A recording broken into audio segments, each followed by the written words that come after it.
I can hold them like a big baby. Look, they just want to be loved. Come on, come on, come on, come on, come on. Oh God, I remember when I used to pick him up.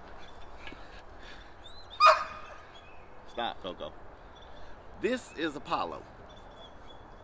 Apollo is the bigger of the two twins. Apollo is, well, they both are 5 months old.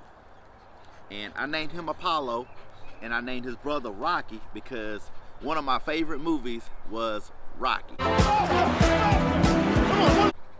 The reason that I decided to go with the Rottweiler breed was because I wanted a dog that was loyal and also a dog that could be a good protector. My neighborhood is not one of the best neighborhoods in my city, so therefore, you know, the rise in crime during the pandemic has went up due to people losing their jobs, due to people going through some hard times. So I wanted something that could pretty much keep people out of my yard and maybe deter a person from wanting to try to do a home invasion at my home. So this is Apollo, and when I got them, they were 8 weeks old, so they were right at 2 months old when I got them. And they were so small I could pick them up with one hand. I never imagined that they would grow up to be this big. I know they're gonna be some big dogs, but it just amazes me how fast they've grown and how fast they learn. These are some fast learners. I could show them something one time or teach them something 1 or 2 times, and they pretty much, it's like they can understand what I'm saying to them. Ain't that right? And I've always grown up knowing that, well, hearing the rumors about pit bulls, Rottweilers, Doberman Pinschers, German Shepherds being aggressive dogs. They turn on their masters, they bite people, and they attack people. So what I've learned for doing further research is your dog is going to be the way you train them up. If you beat on them and treat them terrible and treat them like they're nothing and keep them chained up to a tree all day, of course when they get loose they're going to be upset and have aggression. But if you show them love and affection and give them love and feed them right and make sure they have water, make sure they have everything that they need, they're going to be your best friend. And that's why I spend a lot of time with my dogs. Since I've got these two, I try to spend as much time as possible with them. I try to touch them as much as possible. I have a lot of clothes that I wear for the outside that I don't mind getting dirty. I have boots that I don't mind being dirty. So that way when I come out here, I can bond with them as much as possible. Now when they were small, when I first got them, I kept them inside the house. And I brought them outside once every hour to the spot that I designated that I want them to use the bathroom in.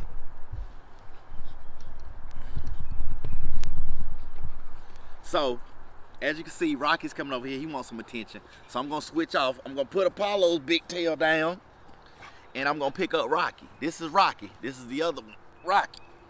Now, he's smaller. When I got Rocky, Rocky came with his tail on, his full tail. His tail was not what they call docked.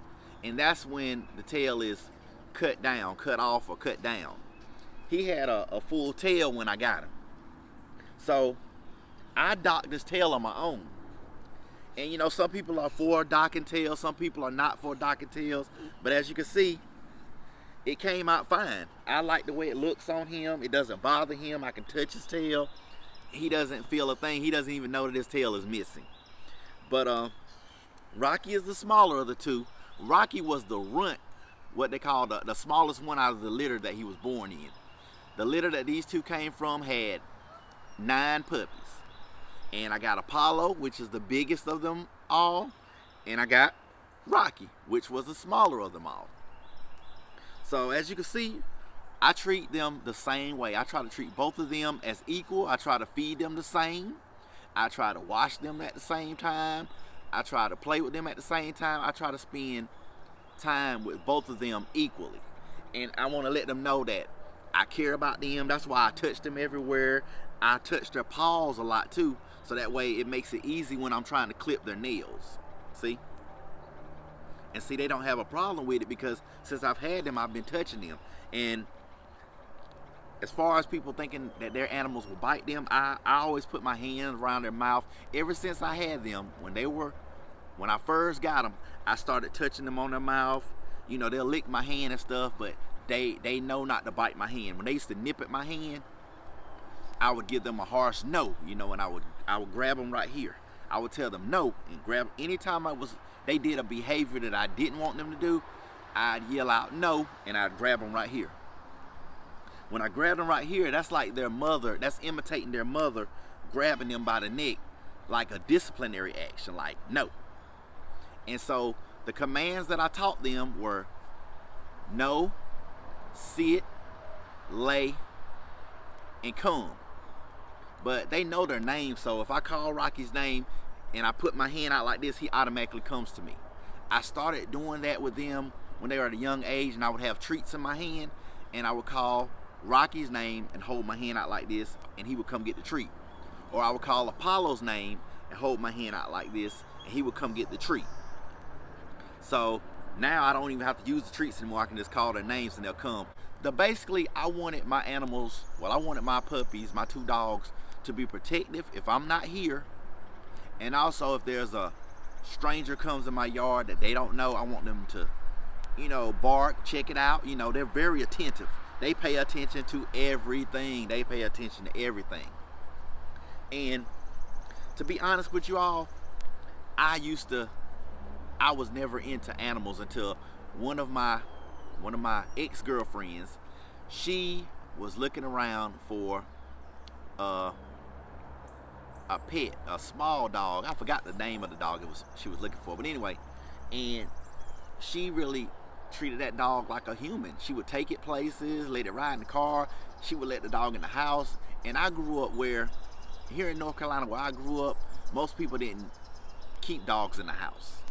So I was kind of against having dogs in the house until I saw how much fun she was having with her dog, how much time she was spending with her dog, and how her dog treated her and how her dog looked at her. This is a way that keeps my mind focused.